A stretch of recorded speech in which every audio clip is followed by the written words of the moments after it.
ನಮಸ್ಕಾರ, ಶುಭೋದಯ ಪ್ರೀತಿಯ ವೀಕ್ಷಕರು, ಎಲ್ಲರಿಗೂ ಇವತ್ತಿನ ಕಾರ್ಯಕ್ರಮಕ್ಕೆ ಆತ್ಮೀಯ ಸ್ವಾಗತ.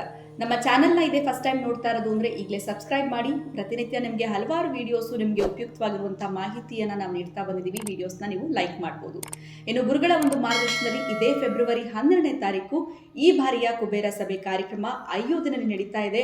ಸೊ ನಿಮಗೆ ಒಂದು ರೀತಿ ಆಫರ್ ಅಂತಲೇ ಹೇಳ್ಬೋದು. ಯಾಕಂದರೆ ಶ್ರೀರಾಮನ ದರ್ಶನವನ್ನು ಪಡೆದುಕೊಳ್ತೀರಾ. ಸೀತಾರಾಮ ಕಲ್ಯಾಣೋತ್ಸವದ ಕಾರ್ಯಕ್ರಮ, ಗುರುಗಳನ್ನ ನೇರವಾಗಿ ಭೇಟಿ ಮಾಡಬಹುದು. ನೀವು ಅಂದ್ಕೊಂಡಾಗೆ ನಿಮ್ಮ ಜೀವನದಲ್ಲಿ ಆಗ್ತಾ ಇರುವಂಥ ಅನೇಕ ರೀತಿಯಾಗಿರುವಂಥ ಸಮಸ್ಯೆಗಳಿಂದ ಹೊರಗಡೆ ಬರಬೇಕು ಅಂತಂದರೆ ಖಂಡಿತವಾಗ್ಲೂ ಕುಬೇರ ಸಭೆ ಕಾರ್ಯಕ್ರಮದಲ್ಲಿ ನೀವು ಪಾಲ್ಗೊಳ್ಳಬಹುದು. ಇನ್ನು ಇವತ್ತಿನ ಕಾರ್ಯಕ್ರಮದಲ್ಲಿ ನಮ್ಮ ಜೊತೆ ಇದ್ದಾರೆ ಸ್ಪಿರಿಚುವಲ್ ಗುರು ಡಾಕ್ಟರ್ ವಿಷ್ಣುದತ್ತ ಗುರುಜಿಯವರು. ಗುರುಗಳನ್ನ ಕಾರ್ಯಕ್ರಮಕ್ಕೆ ಬರ್ಮಾಡ್ಕೊಳ್ಳೋಣ. ನಮಸ್ತೆ ಗುರುಗಳೇ, ಕಾರ್ಯಕ್ರಮಕ್ಕೆ ಭಕ್ತಿಯ ಸ್ವಾಗತ.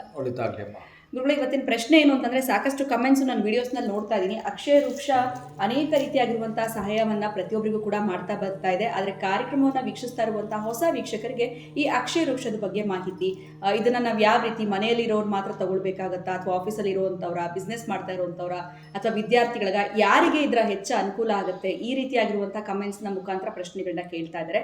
ಆ ರೀತಿ ಕಾರ್ಯಕ್ರಮ ನೋಡ್ತಾ ಇರುವಂಥ ಹೊಸ ವೀಕ್ಷಕರಿಗೆ ಅಕ್ಷಯ ವೃಕ್ಷದ ಬಗ್ಗೆ ಮಾಹಿತಿ, ಇನ್ನು ಯಾರೆಲ್ಲರಿಗೂ ಇದು ಒಳಿತನ್ನ ಮಾಡುತ್ತೆ, ಇದ್ರ ಬಗ್ಗೆ ತಿಳಿಸ್ಕೊಡಿ. ಓಂ ವಿಶ್ವಸ್ಮೈ ನಮಃ. ಪ್ರೀತಿಯ ಬಂಧುಗಳೇ, ಅಕ್ಷಯ ವೃಕ್ಷ, ಈ ಅಕ್ಷಯ ವೃಕ್ಷ ಎಲ್ಲಿದೆಯೋ ಅಲ್ಲಿ ಸಮಸ್ಯೆ ತೋರಿಸಿ ಅಂತ ನಾನು ಹೇಳ್ತೀನಿ. ಹಂಗಂತೇಳಿ ಇಂದ್ರ ಜನ್ಮದೆಲ್ಲ ತೊಗೊಬೇಡಿ, ಇಷ್ಟಿಷ್ಟು ತೊಗೋಬೇಡಿ, ನಿಮ್ಮ 3 ತಲೆಮಾರು ತೊಗೋಬೇಡಿ. ನಾನೇನು ಹೇಳ್ತೀನಿ ಅಂತಂದರೆ,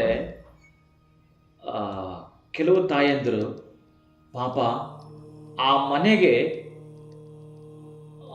ಅವ್ರ ಭಾಷೆಯಲ್ಲಿ, ಗುರುಗಳೇ ನಮ್ಮ ಮನೆಗೆ ಗಂಡು ದಿಕ್ಕೇ ಇಲ್ಲ ಅಂತಾರೆ. ಹೌದು, ನಾನು ಅದನ್ನು ಕೇಳಿಂಗಾಗ್ತೀನಿ. ಅದೊಂದು ರೀತಿಯ ಸಫೋಕೇಶನ್. ಅಂದರೆ ಗುರುಗಳೇ, ನಾನು ಆಗೋ ಹೀಗೋ ಮನೆ ಕೆಲಸಗಳನ್ನು ಮಾಡಿಕೊಂಡಿದ್ದು ನನ್ನ ಮಕ್ಕಳನ್ನ ಹೀಗೋ ಹಾಗೋ ಸಾಕಿ ಒಂದು ಮನೆ ಸೇರಿಸ್ದೆ ಅಂದರೆ ಮದುವೆ ಮಾಡಿದೆ ಗುರುಗಳೇ. ನನಗೆ ಯಾಕೋ ಆ ಒಂದು ಕೆಲಸ ಮಾಡೋಂಥ ಸಂದರ್ಭದಲ್ಲೇ ಎಡವಿ ಬಿದ್ದು ಬಿಟ್ಟು ಕಾಲು ಫ್ರಾಕ್ಚರ್ ಆಯಿತು ಗುರುಗಳೇ. ಈಗ ನನ್ನ ಜೀವನದ ಕತೆ ಏನು, ಮತ್ತು ಹೆಣ್ಣು ಮಗು ನಾನು ಹೋದ ವರ್ಷ ಮದುವೆ ಮಾಡಿಕೊಟ್ಟಿದ್ದೆ, ಅವಳು ಬಾಣಂತನಕ್ಕೆ ಬಂದಿದ್ದಾಳೆ, ನನ್ನ ಕತೆ ಏನು, ಮತ್ತು ಅದ್ಯಾವುದೋ ಒಂದು ಸೀಟ್ ಮನೇಲಿ ಸೇರಿಕೊಂಡಿದ್ದೀನಿ. ಅಲ್ಲಿ ಆ ಓನರ್ದು 1 ನಿಮಿಷ 1 ಗಂಟೆ ತಡ ಆದರೂ ಕೂಡ ತುಂಬ ರೇಗಾಡ್ತಾನೆ. ರೆಂಟ್ಗೋಸ್ಕರ ನಮ್ಮ ಗಂಡ ದಿಕ್ಕೆ ಅನ್ನೋದಿಲ್ಲ, ಏನೇನೋ ಮಾತಾಡಿದ್ರು. ಏನು ಎಂಬ ಮೂಲ ಉದ್ದೇಶ ನಂಗೆ ಅರ್ಥ ಆಗ್ತಿಲ್ಲ.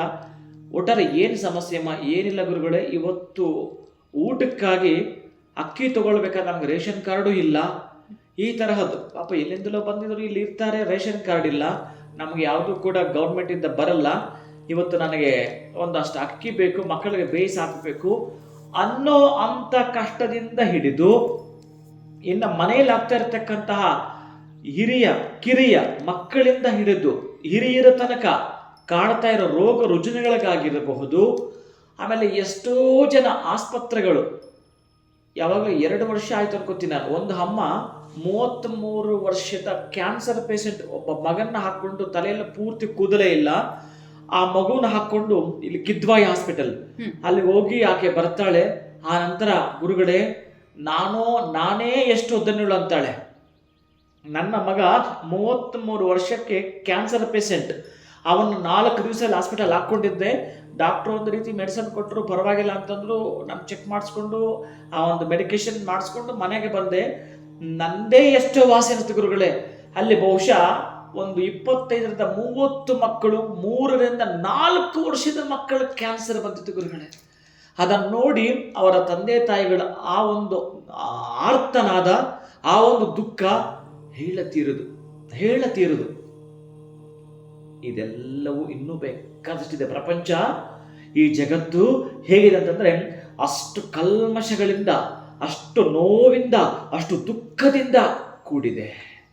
ನೀವು ಯಾವ ದುಃಖದಲ್ಲಿದ್ದೀರಿ, ಆ ದುಃಖದಿಂದ ಹೊರಗೆ ಬರಲಿಕ್ಕೆ ನಮ್ಮ ಮನೆಗೆ ಒಂದು ರೀತಿಯ ಅಮೃತ ಸಂಜೀವಿನಿ, ನಮ್ಮ ಮನೆಗೆ ಒಂದು ರೀತಿಯ ಅಕ್ಷಯ ಫಲಪ್ರದ ಆಸರೆ, ಈ ವರ್ಡ್ ಚೆನ್ನಾಗಿ ಅನ್ಕೋತೀನಿ. ಆ ಆಸರೆ ಅನ್ನೋದಿದೆಯಲ್ಲ, ಅವರಿಗೆ ಇದು ಆಶ್ರಯಾಗಿದ್ದದ್ದು. ನಾನು ಹೇಳಿದೆಲ್ಲ, ಆ ಒಂದು ಬಾಣಂತನಕ್ಕೆ ಬಂದಿರೋ ಹೆಣ್ಣು ಮಗು ಪ್ಲಸ್ ಅವರುಗಳೆಲ್ಲ ಮಾತಾಡಿಕೊಂಡು, ಏನಪ್ಪ ಇದನ್ನ ಪಾಪ ಅವ್ರು ತಗೊಳಕ್ಕೂ ಆಗ್ತಾ ಇಲ್ಲ, ಶಕ್ತಿ ಇಲ್ಲ ಅಂತಹವರಿಗೆ ಅದು ತಗೊಂಡಿದ್ದು.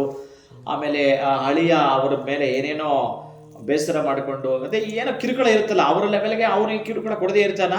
ಅಯ್ಯಮ್ಮ ಅದನ್ನೆಲ್ಲ ಇನ್ಕ್ಲೂಡ್ ಮಾಡೇನೆ ಹೇಳಿದ್ದು. ಒಬ್ಬ ಇದಾನೆ ನಮ್ಮ ಹಳೆಯ ಪ್ರಯೋಜನಕ್ಕೆ ಬಾರದವ, ಯಾವಾಗಲೂ ಕೂಡ ಪೀಡಿಸೋದೆ ನಮ್ಮನ್ನ, ಬರೋದು ಮಗಳನ್ನ ಹೊಡೆಯೋದು, ಅವನು ಕುಡಿತವೆಲ್ಲ ಇದ್ದವ.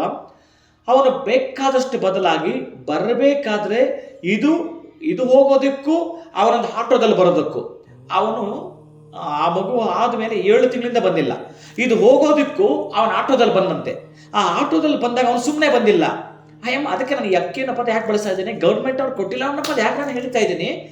ಅವನು ಈ ಧಾನ್ಯಗಳ ಸಮೇತ ಸ್ವಲ್ಪ ತಿಂಡಿ ತಗೊಂಡು ನಮ್ಮ ಮನೆಗೆ ಗುರುಗಳೇ 1 ವರ್ಷಕ್ಕಾಗಷ್ಟೆ ಅಷ್ಟೊಂದು ಭತ್ತದ ಜೊತೆಗೆ ನಮ್ಮ ಮನೆಗೆ ಅಳಿಯ ಬಂದ ಗುರುಗಳೇ. ಬಹಳ ಖುಷಿ ನನಗೆ, ನೇನು ಬೇಡ ಗುರುಗಳೇ, ಅಕ್ಷಯ ವೃಕ್ಷ ತಗೊಂಡು ಸಾರ್ಥಕ ಆಯಿತು ಅಂತ ಹೇಳ್ತಾಳೆ. ಇದು ನಂಗೆ ಸಡನ್ನಾಗಿ ಗೊತ್ತಾಗಿತ್ತು ಅದರ ಫಲ. ಇನ್ನು ನನಗೆ ಅಯ್ಯಮ್ಮ ನೆಕ್ಸ್ಟು ಆ ಕಾಲಪೇಟೆ ತಗೊಂಡು ಮಾತಾಡಿದ್ರು. ಗುರುಗಳು ಒಂದು ಕೃತಜ್ಞತೆ ಹೇಳಬೇಕು ನಾನು, ದಯವಿಟ್ಟು ನನಗೆ ಆ ಕಾಲ್ ಕೊಡಲೇಬೇಕು, ಕನೆಕ್ಟ್ ಮಾಡಲೇಬೇಕು ಅಂತೇಳಿ ನಾನು ಅಕ್ಷಯ ವೃಕ್ಷ ತೊಗೊಂಡಿದ್ದೀನಿ, ನಾನು ದಯವಿಟ್ಟು ನನಗೆ ಇದೊಂದು ಕಾಲ್ ಕನೆಕ್ಟ್ ಮಾಡಬೇಕು ಅಂತಂದರು.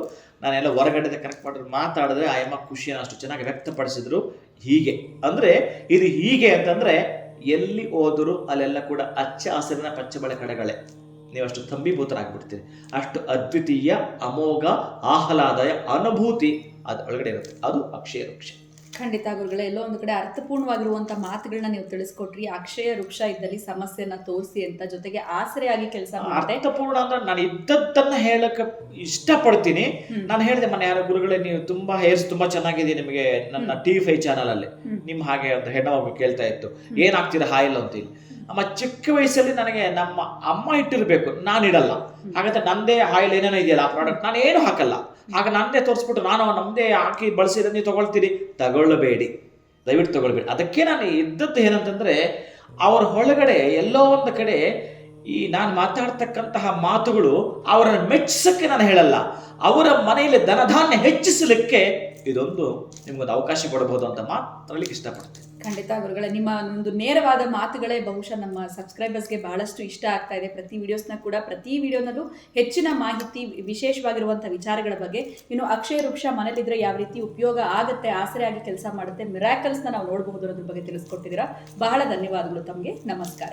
ಹರೇ ಶ್ರೀನಿವಾಸ. ಇನ್ನು ನಿಮ್ಮ ಮನೆಯಲ್ಲಿ, ನಿಮ್ಮ ಜೀವನದಲ್ಲಿ ಅನೇಕ ರೀತಿಯಾಗಿರುವಂತಹ ಸಮಸ್ಯೆಗಳು, ತೊಂದರೆಗಳಿಗೆ ಒಳಗಾಗಿದ್ದೀರಾ ಅಂತಂದ್ರೆ ಇವತ್ತೇ ಅದೆಲ್ಲವನ್ನು ಕೂಡ ನೀವು ಪಕ್ಕಕ್ಕೆ ಇಡಬಹುದು. ಯಾಕಂದ್ರೆ ಅಕ್ಷಯ ವೃಕ್ಷ ನಿಮ್ಮ ಮನೆಯಲ್ಲಿ ಇತ್ತು ಅಂತಂದ್ರೆ ಖಂಡಿತ ನಿಮಗೆ ಸಹಾಯ ಮಾಡುತ್ತೆ ಅಂತ ಹೇಳ್ತಾ ಇವತ್ತಿನ ವಿಡಿಯೋನ ಮುಗಿಸುವಂತಹ ಸಮಯ ಆಗಿದೆ. ಮತ್ತೊಂದು ಹೊಸ ವಿಚಾರದೊಂದಿಗೆ ಮುಂದಿನ ವಿಡಿಯೋನಲ್ಲಿ ತಮ್ಮನ್ನ ಭೇಟಿ ಮಾಡ್ತೀನಿ. ನಮಸ್ಕಾರ.